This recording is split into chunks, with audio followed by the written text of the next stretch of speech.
Well, the US dollar has been a safe haven for investors amid the cratering bond market and government shutdown fears. And we rely on the Fed to keep the value of the dollar high.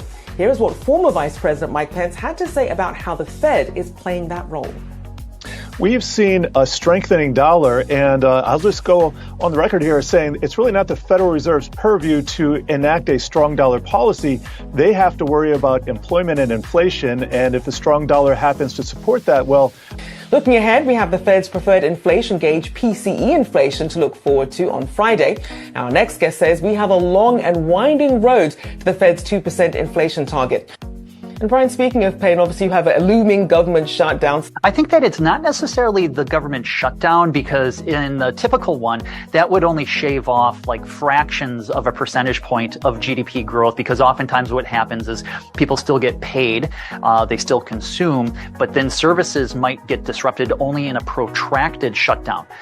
We believe that it is going to be a more protracted shutdown that we see this time, unlike the ones that just lasted over a weekend. Or even just over a week. So this could be a multi-week process, in which case the economic pain could just very slowly build.